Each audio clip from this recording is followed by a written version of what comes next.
I've been thinking a little bit about what are the differences between kick drums that were used in like 2000s house music versus the kick drums that we hear in modern day house music. Let's start with the 2000s. Where did they get the sounds of the kick drums in the first place? So typically these sounds, as far as I can understand, were sampled. One of the ways that you can get these sounds is by using a drum machine. So obviously one of the original drum machines, the 909, one of the first ways that people were synthesizing kick drum sounds and then sampling that to then use within a house track or hip hop track. Obviously, I don't have a 909. That would be really sick though. We do have an emulation of it within Ableton, the 909 Core Kit. Obviously, it's never going to sound exactly the same, but it gives you a good approximation as to one of the original house sounds. The other way that producers found the source material for kick drums would be from sampling vinyl records. So when we think about sampling a vinyl record, it's pretty easy. We just assume get a record player, plug it in, press record, and then you get. But it was much more complicated. The general flow would be something like this. So you have your turntable that is playing the vinyl, going into a preamp to boost up the sound, going into a mixer, and then finally going into an actual MPC, not just a terrible drawing of what is not even an MPC, but into something like an MPC, some sort of hardware sampler. So with the MPCs, there weren't any way of obviously taking audio files and putting them onto the MPC like you can do today. So you had to fetch all of that audio in real time. So you were pressing play on the vinyl record player, the record player, and in real time capturing that on the MPC. The problem with that is that the MPC had such a small memory bank. You didn't have very much memory to record long periods of audio. So people had to come up with interesting tricks and techniques for getting more audio into the MPC than the memory actually allowed them to do. What they did was pretty clever. They took the record player and turned up the revolutions per minute to like 45 on the record player itself. And essentially what that did was made the audio that was incoming get pitched up. So instead of it sounding like this, the recording pitched it up and played this. By the way, that was pretty sick. So they would then record that, and then within the MPC itself, they'd pitch it back down to the original speed. That way, the actual audio that was recorded into the MPC was much smaller because the file size is much shorter, but the actual sound that they get after processing it with the MPC is the same length that they originally wanted it to be. So that is where the 2000s house tracks are getting their sounds from. But as you probably noticed from this little mini replica of recording from a vinyl record, this sounds really clean. It didn't sound clean back then. So why did it sound so different? What was adding in all the interesting grit and dust that you get from those original sounds? Back in the 2000s, most people were still using hardware to actually process their sounds. This hardware introduced interesting harmonic content due to it being an electronic circuit. So there were things like harmonic distortion that were added just as a result of running through real wires. As you run an electrical signal through a real wire, you get noise added to that signal. That noise can be interpreted by your speakers as harmonic distortion, and it can be nice harmonic distortion in the case of some circuits, or it can be pretty gross in the case of other circuits. And that's essentially what something like a saturator device in Ableton is trying to achieve. When you have it in this analog clip mode, it's trying to emulate the noise that was being added to the signal chain and what the resulting output was. So without it, and then with a little bit of drive, it's subtle, but there's a couple more harmonics that get added to the signal, which as you increase the drive,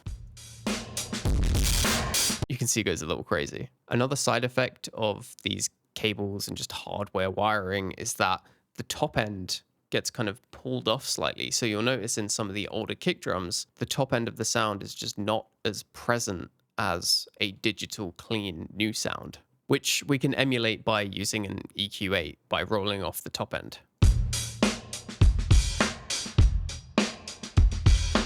Another aspect of these hardware-based processing was essentially low-level hissing or low-level noise floor that can just be introduced throughout the signal chain. So the signal noise ratio is much higher, I guess, than what we have now, we have perfectly clean signals in the new world, but these old hardware samplers always had a little level of kind of a dusty, fizzy, high-end sound coming from the hardware. And that can actually be a result of literal dust inside the hardware. So when we say something sounds dusty, well, it kind of actually is. So I've grabbed basically a noise sample. It sounds horrible. I'm really sorry for how this is about to sound. It's noise though. And I'm rolling off the very top. Maybe even down to there, because at the end of the day, it's a noise floor. It's kind of, it can be hissy, but it's probably going to be some rumbling.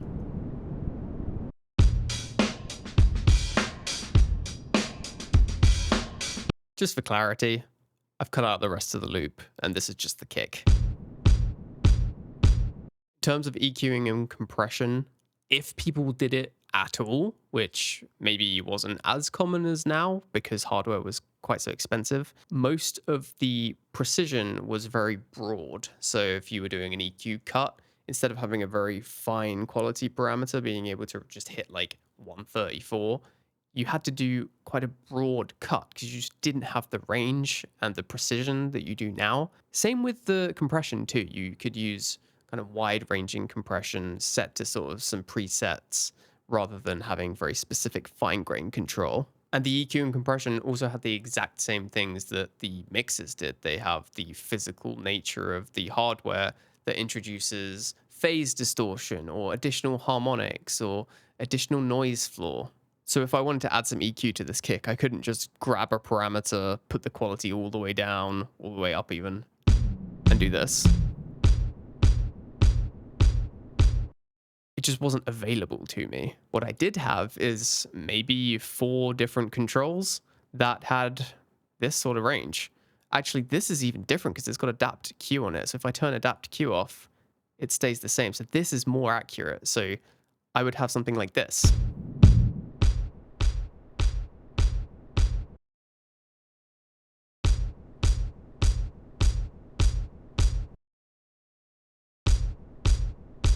Actually, even this is a limitation. This goes down to 30 hertz, but the kick drums back then were not hitting at 30 hertz. The speakers in the PA systems just didn't have the capability to hit the sub frequencies like we do now. So you'll notice that a lot of kick drums actually hit quite a bit higher. So we might see a boost more like this. Now, the final thing that I wanted to talk about in terms of the 2000s kicks is that side chaining wasn't really as much of a thing as it is now due to the fact that compressors were quite so expensive. So the way that you do side chaining, typically, obviously now we do some crazy stuff with Shaperbox or whatever.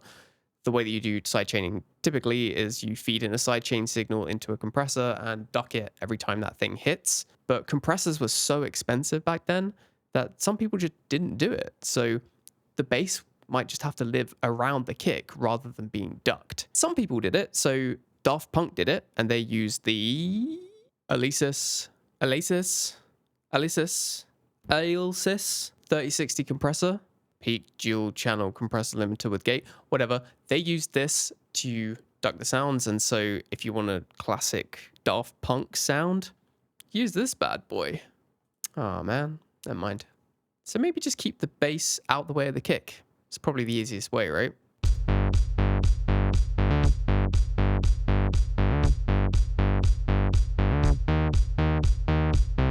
So that's a kick from the 2000s, sampled from a drum machine or from vinyl, processed through hardware so that it gets harmonic distortion, noise floor, all that fuzzy, dusty stuff. It's higher up because PA systems couldn't handle the sub bass. It's a little darker because we couldn't handle high-level transients through the hardware. And sidechaining is a musical concern rather than a technical concern. So what about modern dance music? What about modern kicks? I think you can sum up modern house kicks with a single word: precision. Everything about a kick from modern house music is just so surgically precise, down to the drawing of the waveform, to how processing adds just the exact harmonics you want, to creating a transient, your own custom body, fine-tuning the length of the kick. Everything is controlled and everything is perfect. because we live in a digital world. Like, take a look at this kick drum. So I made this kick drum. It is kind of perfect. Like, look at this waveform. It goes up and down, up and down. There's nothing organic about this. This is almost perfect. And I made this. I made it with Serum. This took me like literally 20 seconds to make, which is why I have to change the parameter as I tell you about it. But this is so simple. This is a kick drum. All it is a sine wave that is pretty short and a pitch envelope that goes from high to low, which is what you can see down here. But I have so much control. I can change the overall length of the sound. I can change how high it starts. I can change how long the pitch envelope is. I can control every single thing about this kick drum. This was just not possible in the 2000s at all. And we can go further. If I don't like the transient, I can add a new transient. So like, this is such a common thing that I have kick attacks as part of Serum. Want to change the transient? No problem. Easy. Just like 2 buttons. Want to distort it in a way that isn't just reliant on the randomness of nature through hardware? I can literally choose whatever emulation I want. Want to clip it? See that little bump in the waveform? Want to get rid of that?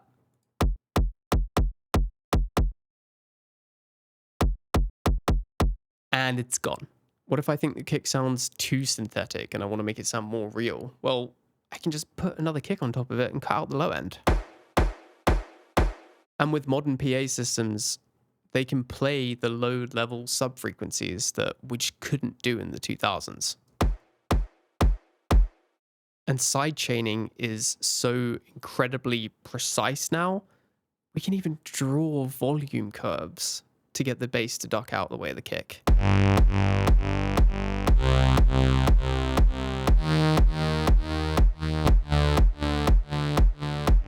So these modern kicks are so unbelievably precise. You can tune anything about them, layer them however you want. You have full control. But is it better?